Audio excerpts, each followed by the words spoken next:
नमस्कार मित्रों, आपका अपने इस चैनल स्वदेशी पंचगव्य चिकित्सा में फिर से एक बार स्वागत है।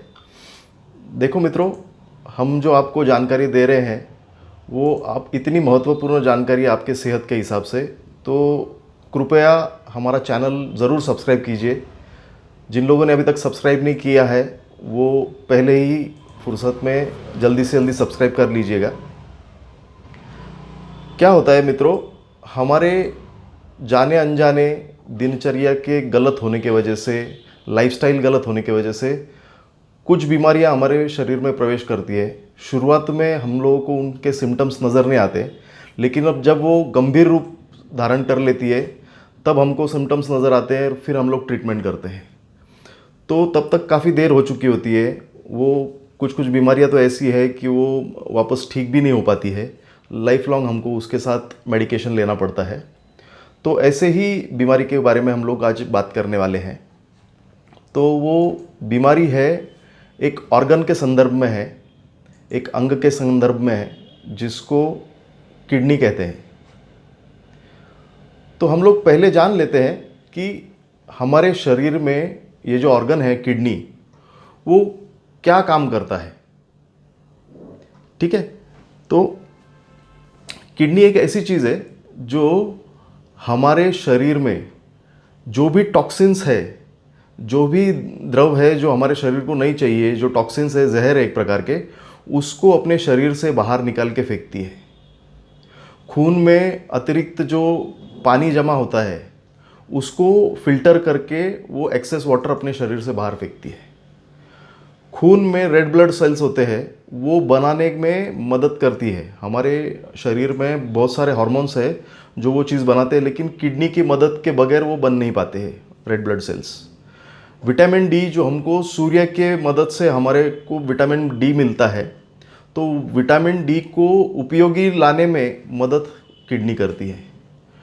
किडनी हमारा ब्लड प्रेशर मेंटेन करने में मदद करती है, शुगर लेवल्स मेंटेन करने में मदद करती है।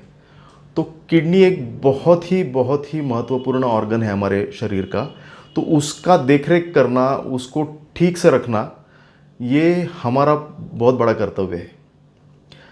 अगर आप आंकड़ों की तरफ जाएं तो बहुत ही गंभीर है। हमारे देश में हर 20 आदमी के पीछे एक आदमी को किडनी से रिलेटेड कुछ ना कुछ बीमारी है। तो बहुत चिंताजनक बात है ये। तो हमें बहुत ही सीरियसली इसके ऊपर ध्यान देना है। तो हमने ये जाना है कि किडनी हमारे शरीर में कितनी महत्वपूर्ण है और उसका क्या रोल है। अब जिन लोगों को किडनी के रिलेटेड बीमारियां हैं उनके बारे में तो हम लोग बाद में बात करेंगे ही, लेकिन क्या होता है, अगर किडनी 100% काम नहीं कर रही है या उसके क्षमता के हिसाब से काम नहीं कर रही, तो हमारे शरीर में क्या बदलाव आने वाले हैं उसके बारे में चर्चा करते हैं। तो क्या होता है, देखो मित्रों, किडनी अगर 100% फंक्शन नहीं कर रही है तो हमारे शरीर में एक्सेस फ्लूइड तैयार हो रहा है, क्योंकि किडनी उसको फिल्टर नहीं कर पा रही है। तो एक्सेस फ्लूइड हमारे शरीर में बढ़ रहा है, उसके साथ टॉक्सिन्स बढ़ रहे हैं। रेड ब्लड सेल्स जो हमको चाहिए वो निर्माण होना कम हो गए। विटामिन डी डेफिशिएंसी हमारे शरीर में आ रही है। तो ये सारी चीज़ें हमारे शरीर को खोखला करती है और इसके रिजल्ट्स होते हैं हमको अलग अलग प्रकार के इन्फेक्शन होने के चांसेस हो जाते हैं, और वो होते ही है किडनी अगर ठीक नहीं रहेगी तो गंभीर बीमारियां, मतलब एक बार आपको किडनी के रिलेटेड बीमारियां शुरू हो गई, शुरुआत में तो आपको उसके सिम्टम्स समझ में नहीं आते।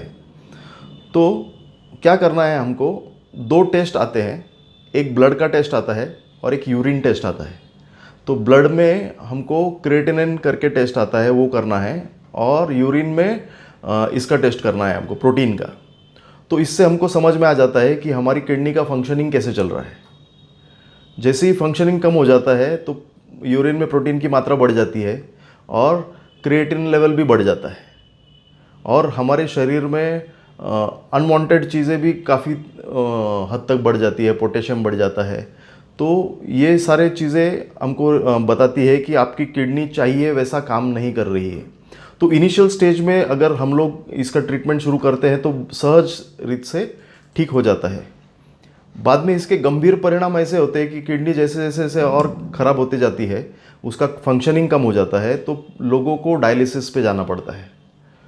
तो वो डायलिसिस एक ऐसा मशीन आता है कि जो किडनी का काम करता है एक्सटर्नली।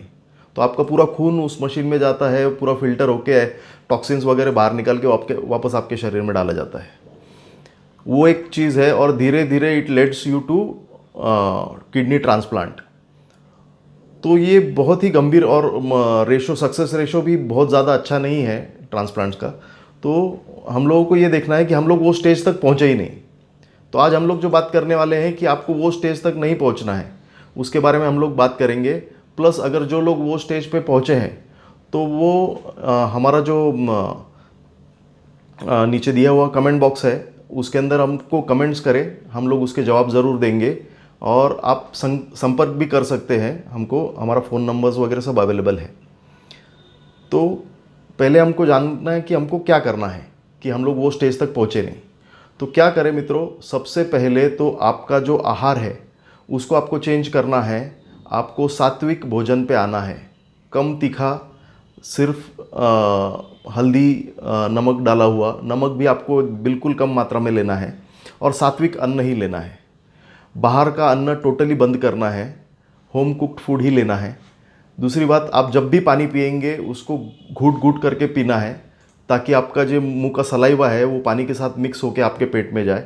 डायरेक्ट पानी जो जाता है उसको फ़िल्टर करने को किडनी को बहुत तकलीफ़ होती है, तो सलाइवा मिक्स किया हुआ पानी रहेगा तो वो बेटर रहता है। सेकेंड थिंग आपको करना है कि आपका जो ब्लड प्रेशर है उसको आपको हमेशा मेंटेन रखना है। 140/90 के अंदर ही आपका ब्लड प्रेशर होना चाहिए, तो किडनी के ऊपर लोड कम आता है। आपको ऐसा अन्न धारण करना है, जिसको ग्रहण करना है जिसके वजह से आपके शरीर में ब्लॉकेजेस कम हो।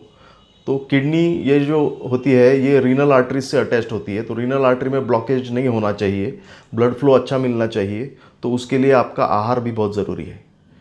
उसके बाद आपका शुगर लेवल भी आपको मेंटेन रखना है। तो उसके लिए हम लोगों के प्रीवियस वीडियो में हमने बताया है कि शुगर लेवल्स को आप कैसे मेंटेन कर सकते हैं। तो जिन लोगों ने अगर देखे नहीं है तो वो सब्सक्राइब कर लीजिए चैनल को, बाद में आप लिस्ट वाइज आप वीडियो देख सकते हैं। अब ये हो गई, हम लोग प्रिवेंशन की बात कर रहे हैं कि क्या क्या कर सकते हैं। जिन लोगों को हायर स्टेज की लेवल्स हैं उनको हम लोग पूरक आहार प्रोवाइड करते हैं, जैसे स्पेशल किडनी काढ़ा है हमारे पास, PU अर्क है और TLS अर्क है, उसके साथ घनवटी भी आती है। तो आप हमको संपर्क करके वो उसका ट्रीटमेंट कैसे स्टार्ट करना है वो भी हम लोग आपको बता देंगे। तो ये सारी चीज़ें हैं जो आपको किडनी ठीक करने में मदद करती है, और आपको डायलिसिस तक जो पहुंच गए हैं उनको रिवर्स में भी लेके आते हैं हम लोग। हमको क्रिएटिनिन लेवल कम करना है, उसके ऊपर भी हम लोग काम करते हैं। तो ये सारी चीज़ें आपको बहुत बहुत ध्यानपूर्वक करनी है। और सबसे इम्पोर्टेंट जो है, तो आपको दिन में 1 से 1.5 घंटा व्यायाम करना है। आपके शरीर में से पसीना निकलना चाहिए। तो क्या करें, तो 1 घंटा तो आप वॉकिंग कर लीजिए सनलाइट के अंदर। धूप जब होती है, धूप के अंदर वॉकिंग कीजिए, तो विटामिन डी भी आपको भरपूर मात्रा में मिलेगा, आपको पसीना आएगा, तो बॉडी डिटॉक्स होगी। और वो होने के बाद आपको आधा से पौना घंटा व्यायाम करना है। क्या करना है, तो योगासन करना है, सूर्य नमस्कार करना है। आपको स्टार्ट सूर्य नमस्कार से कीजिए, मिनिमम 12 सूर्य नमस्कार करना ही है, और धीरे धीरे उसको बढ़ा के आप 50 तक ले जा सकते हैं। और एक आसन है जो बहुत मदद करता है किडनी के बीमारी में, वो है मंडूकासन। तो आपको YouTube के ऊपर मिल जाएगा मंडूकासन कैसे किया जाता है। तो मंडूकासन आपको 3 से 5 मिनट डेली करना है, और मंडूकासन के बाद आपको शवासन करना है, और आपका व्यायाम समाप्त करना है। तो देखो मित्रों, आज हमने जो किडनी के बारे में आपको बताई है उसको आप सीरियसली लीजिए, अपने किडनी का ख्याल रखिए, और वीडियो पसंद आया हो तो लाइक, शेयर और कमेंट ज़रूर कीजिए। नमस्ते।